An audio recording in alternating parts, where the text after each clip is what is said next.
Hello everyone. If you like what I'm doing here, please consider subscribing, liking, and commenting. It would really help the channel out quite a bit. Thank you very much.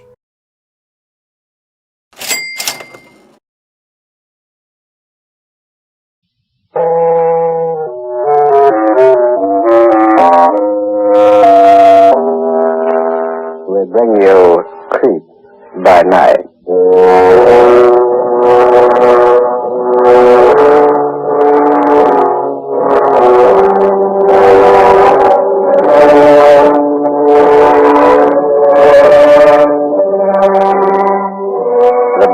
Presents the international star of stage and screen, the mastery of mystery, Boris Karloff in Creep by Night.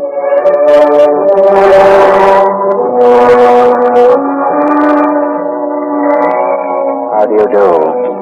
This is Boris Karloff joining with you once again for another exploration into the unknown darkness of the human mind.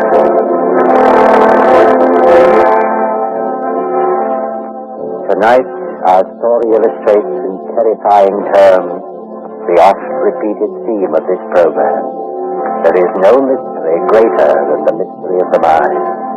It is for you to decide whether these weird and ghastly happenings were a figment of man's imagination or a tragic reality beyond man's understanding. Creep by Night presents Boris Karloff as Loomis Horton in The Hunt.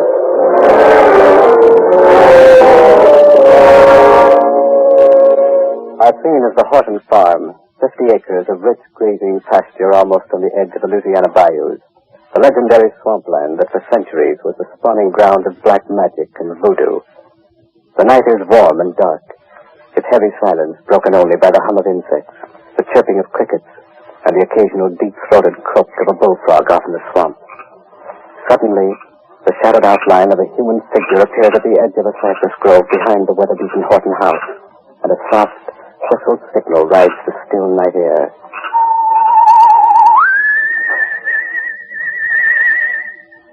For a long moment, there is no response. Then, a door at the rear of the house opens quietly, and a girl crosses to the cypress grove, her eyes searching the darkness. Yes? Right here, Julie. Jeff, you shouldn't have come. He's in one of his black moods tonight. I gotta go right back in there, kill him if he finds me here. He won't kill nobody.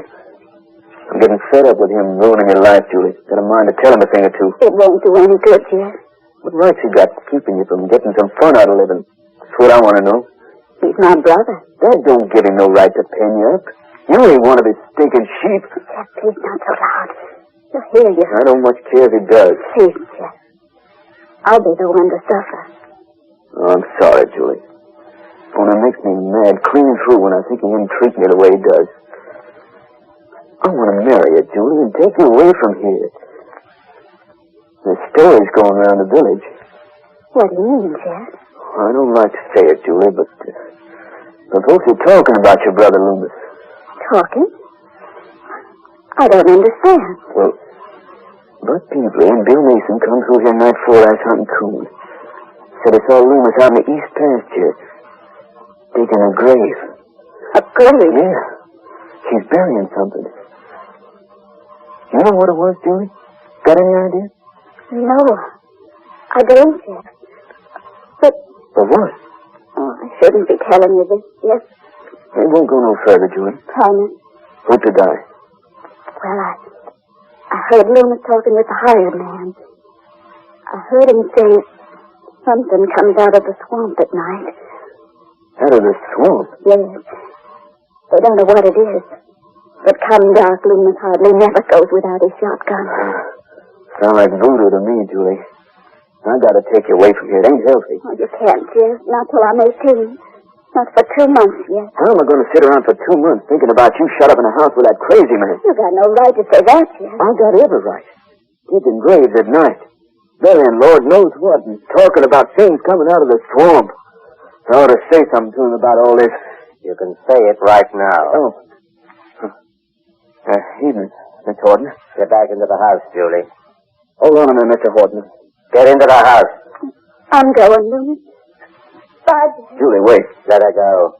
You got no right treating her like you do. I got a right to do as I please. She's my sister and she's underage. Now get off my land and don't come back. If I catch you here again, I'll horsewhip you. I don't scare easy, Mr. Horton. No? Perhaps I got something in the house that may change your mind. I'll give you 5 minutes to get off my land. I'll leave when I'm good and ready, and not before. I'm going back indoors for a shotgun. And if you're still here when I come out again, you'll get a load of buckshot. Remember that.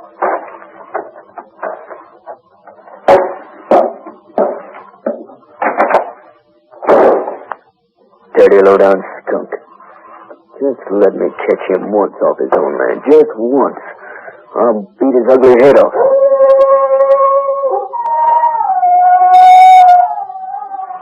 What's that? Sounds like a wolf. Well, there ain't no wolves out here. No. No wolf crowd. No.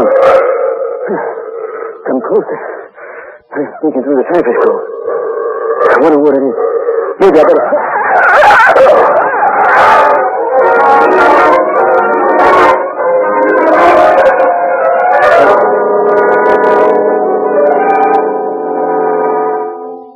I'm afraid there's not much I can tell you, Professor Taylor, except that it happened 5 weeks ago. State police moved in on the case right after the boy's body was found. Frankly, we didn't get very far. It's still an unsolved mystery. I see. You know, of course, why I'm here, Sergeant. Well, all I know is we had a letter from the State University saying you were coming down to do some research on the case. Yes, exactly. Now, as I understand it, Sergeant, the boy's throat was considerably lacerated. Worse than that. There wasn't any throat left. You're convinced it was an animal? Well, what else could it be? No human could rip a throat open like that. Were there any tracks? No, the ground was pretty hard. And what stopped us cold was our bloodhound couldn't pick up a trace of scent. No animal scent anyhow. How about human? Only the Hortons and the hired man Andrew. They don't count. Thing happened on Horton land, so naturally you'd expect it. Yes, of course. Tell me, this Horton you mentioned. Loomis Horton, his name is. Does he keep a dog? A savage dog? No, he won't allow one on the place. He investigated the dog angle, but there isn't one like that in the whole parish. Curious. Very curious. Where is the Horton farm located, Sergeant? About 7 miles out of town. County road. Did the boy live or work there? No. According to Horton's story, Jeff Tuttle was strong on young Julie. She's Horton's sister. Jeff left about 9:30, and a few minutes later, Horton heard him screaming for help. Horton ran out the back of the house, found Jeff at the edge of the cypress grove. Stone dead. Mm-hmm. I'd like a little talk with this Horton, Sergeant. Well, I don't know. He's a queer duck. Doesn't take much to strangers. And doesn't take much to anybody, as a matter of fact. Really? Well, he puts in most of his time looking after his farm and his sheep. Keeps one hired man. Between the two of them, they manage pretty well. Then there's his young sister, the girl Jeff Tuttle was calling on. He doesn't let her out of his sight. Keeps pretty much cooped up in the house. Nice-looking girl, too. Mm-hmm. Would it be possible to drive out to the Horton farm tonight, Sergeant? Let's see, 10 minutes to 8. It'll be dark by the time we get there. Well, you're not afraid of the dark, are you? I'm not afraid of anything I can see. Let's go.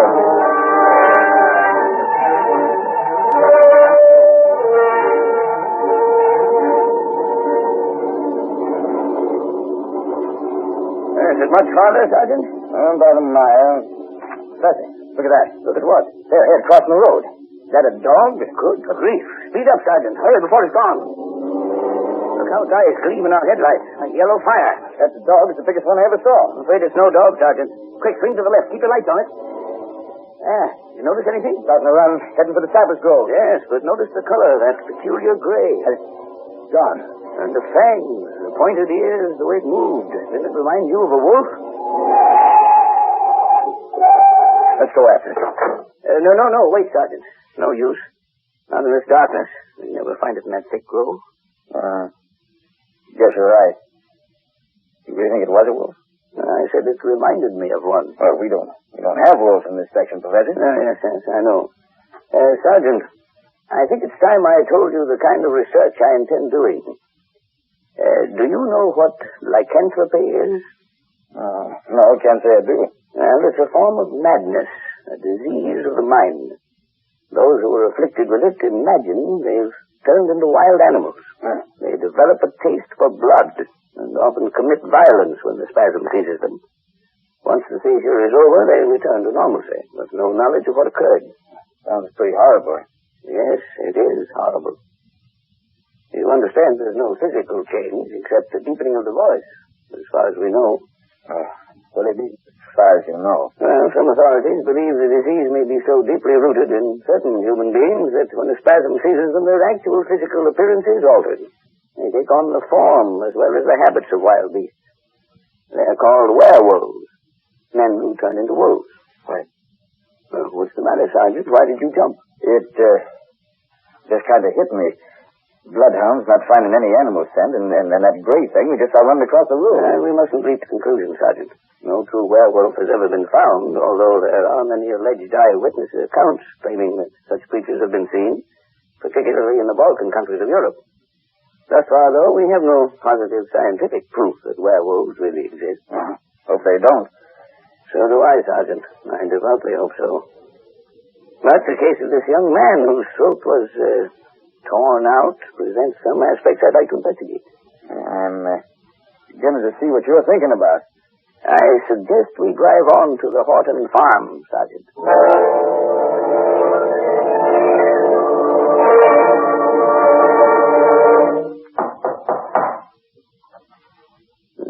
Doesn't seem to be anyone home. The light upstairs, out in the parlor. Seldom goes out at night. How old a man would you say he is? 45, 6. Somebody's coming. Yes? Who is it? Sergeant Moran, State Police. Just a moment. Sounds without breath. Don't be scared when you see him, Professor. He's not too pretty to look at. Sorry to disturb you, Mr. Horton, but... What do you want? This is Professor Taylor of the State University. I'm pleased to meet you, Mr. Horton. Yes? What is it? May we come in? How does that go to bed? We'll be just a few minutes. After you, Professor. Thank you. Professor Taylor came down from the university to do a little investigating on the Jeff Tuttle case, Mr. Horton. I'd like to ask you a few questions. Sick and tired of answering questions. I've told you all I know. What more do you want? And you can explain it better than I can, Professor. Go ahead. Yes, of course. Well, you see, Mr. Horton, my investigation is purely scientific. It has nothing whatsoever to do with the police. Now? I'm merely trying to determine whether the brutal attack on the young man was made by a human or an animal. Or perhaps a combination of both. I don't know what you're talking about. You've heard of werewolves, haven't you, Mr. Horton? No, and I'm not interested. I told you I've had enough of questions. Hasn't a man a right to a little privacy? Well, there's no need to get sore about it, Horton. I don't like being questioned. I don't like to have people barging in on me at all hours of the night. This is my house, and I'm going to live in it the way I see fit, which means without uninvited visitors. Of course, Mr. Horton. It isn't my intention. And another thing. I own the property from the county road to the bayou and north to Kurt Sills' pasture. If you took the time to notice, the land's posted. Now, this is a warning. The next person, man, woman, or child who sets foot on my land is going to get a load of buckshot. Is that clear? You're in bad humor tonight, Horton. Never mind my bad humor. Get out. Both of you. Get out and stay out. Moses, what's the matter? Why are you shouting? Julie, what are you doing in the kitchen? Didn't I tell you to stay up in your room? But, Lewis, Don't how you dare come down that rear stairway with my back's turned. I just wanted to find out if you'd asked Andrew about my land. How many were killed? Get upstairs to your room or I'll... Go and Lewis, don't be angry. I presume that was your sister, Mr. Horton? Lovely girl. Good night, gentlemen.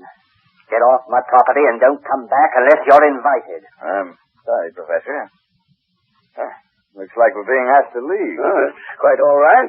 Thank you anyway, Mr. Horton. Perhaps some other evening you'll grant me a few minutes of your time. Now you know what sort of a job we had with him. I must say he isn't very sociable. Watch the steps. They're not too solid. Oh, yeah. His sister doesn't resemble him in the least. Oh, she's rather pretty. hear how he screamed at us? Yes. Poor child. Might as well head back to town, I guess. Horton didn't rise to your bait when you mentioned werewolves, so looks like a hunt will be the next best thing. A hunt, Sergeant? Yes. Get a bunch of men together and beat the cypress groves for that animal we saw crossing the road. Might even risk going into the swamp. Wolf or whatever it is, I won't be satisfied till it's killed. I'm afraid I feel the same way, Sergeant. But before you organize a hunt, I wonder if it's safe to do a little snooping around here first. What do you mean? Something the girl said disturbed me. Something about lambs being killed. That's right. She did say she wanted to know if Horton's hired man had told him how many of her lambs were killed. Yes, and that may be significant. Werewolves are supposedly fond of slaughtering sheep. Do you think we might talk with the hired man? Chances are he's over in the barn. He's got a room there built out of a horse stall. You can take a look. Might be a good idea. It's over this way. Keep an eye out for Horton. He may come gunning for us. I don't trust him. I wouldn't be too concerned. Men who rant and roar are rarely dangerous. Wait a minute, Professor. Hold up. What is it? Somebody's hiding behind that bush on your left. All right. Come up with your hands up or I'll shoot. Watch it, Sergeant. Put on your flash on him, Professor. Yes, certainly. There. What? Andrew. Hired man. I ain't doing nothing. Honest, I ain't. Why were you hiding behind that bush? I got scared. I heard voices in the gravel. What were you doing out here? Burying the sheep and the lambs. What was that? Since when do you bury sheep and lambs? Well, these got to be. Mr. Holton said so. They run afoul of the critter. What critter? Only the Lord knows. We got strange goings on round here. Mighty strange. Always said 'twas too close to the bayou. 'Tain't healthy. Them swamps is full of things.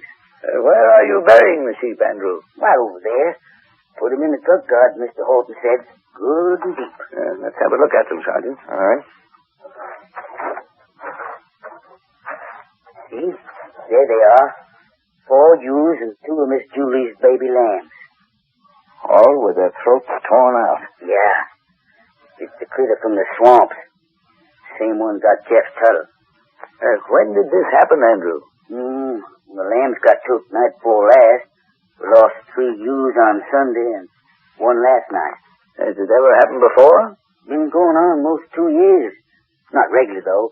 Months will go by and the critter don't show up. Took a shot at him once, it did. When was this? Last spring. Seen him behind the pump house. But that scared me half to death. The way his eyes glowed like the swamp fire. Wasn't time to draw no bead. Missed him, I guess. What did he look like, Andrew? Couldn't tell. Too dark. All I seen was his eyes glowing yellow. Might have been a sheep-killing collie, though. One of them wild ones. I very much doubt it. You're thinking of what we saw on the road tonight, Professor? That animal, whatever it was. Yes, if it was an animal. Why do you say that? Just look at these dead sheep. See where I'm flashing my light? Their back legs there. An ordinary animal would have nipped the legs and torn at their rumps. There's not a mark on them, except at their throats. Somebody's coming, gravel crunching. Must be Horton. Back behind the bush, Professor. We don't want him to catch us here. Don't say anything, Andrew. Keep low. Here he comes.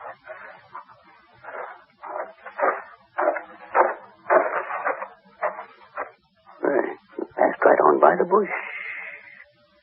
How long is it going to take you to get those carcasses buried? All night? It ain't too easy in the dark.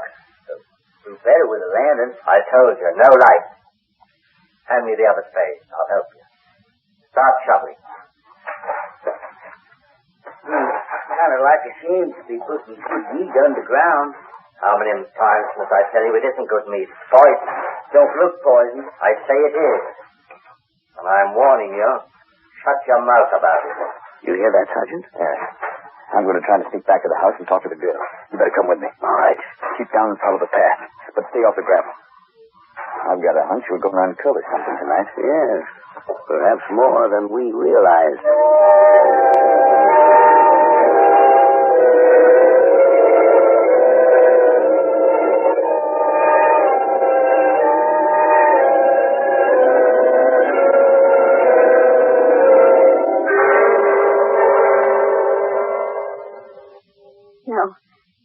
No, I'm afraid. If I say anything, you'll kill me. You'd better go don't let him find you here. Now, don't worry about us, Julie. We want to help you. Why does your brother keep you locked in the house? He says it's for my own good. But that's not true. I know why he does it. Why? There's something going on. Something he doesn't want me to see. Something that isn't human. What do you mean, Miss Horton? I can't explain it, but I'm sure he murdered Jeff. I'm sure of it. There. Now, what makes you so sure, Julie? That night. The night Jeff was killed. Yes, go on. He sent me into the house. He was out there alone with Jeff. It was dark. Pitch dark. Go ahead, Julie. I heard their voices. My brother was shouting at Jeff. He said he'd kill him if he didn't get off the property. I think we'd better get her out of here, Sergeant. No, I can't go. I can't. Why not, Julie? He'll follow me. He'll do to me what he did to Jeff. Sergeant, someone's coming. I hear footsteps on the front porch. All right, quick, get her out the back way. Take her to the car and wait for me there. You know where it's parked. The county road right at the entrance to the farm. Yes. Well, come, my dear. No. No, I'm afraid. Well, there's nothing to be afraid of. Everything's going to be all right. Julie. Julie, where are you? She's gone, Horton. What are you doing here? I want to talk to you. Where's my sister? What have you done with her? I told you she's gone. Where is she? Answer me. Where is she? You don't have to worry. She's safe. Safe. Safe? Tell me where she is. Horton, take it easy. She's with Professor Taylor. We're going to take her away from here. You're going to take her away. You're going to take her away. Over my dead body. Don't be a fool, Horton. Put that face down. Put it. Julie. Julie! Julie!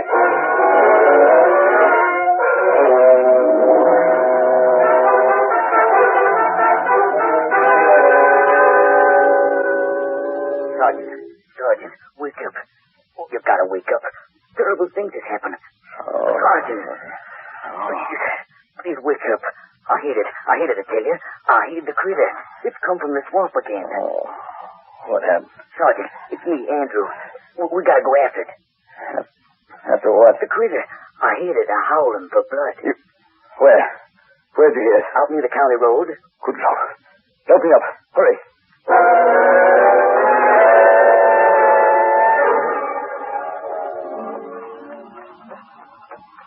Are you sure Horton came this way, Andrew?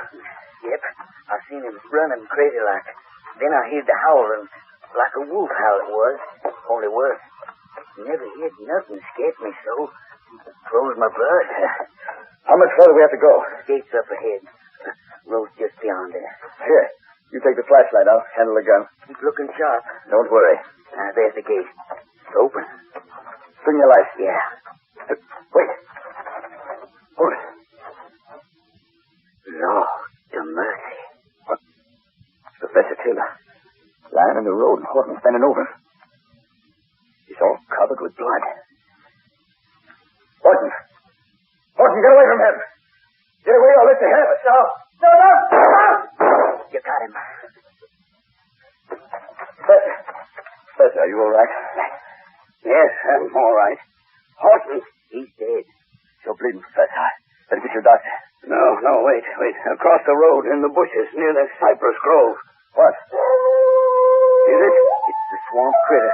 Shoot, Sergeant. Shoot into the brush. Don't let it get away.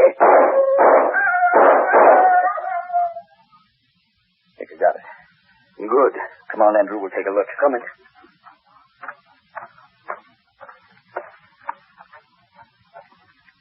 Flash your light.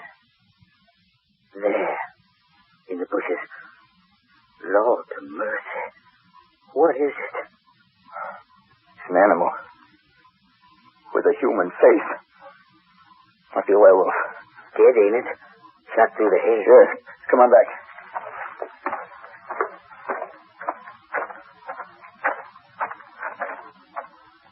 You were right, Professor.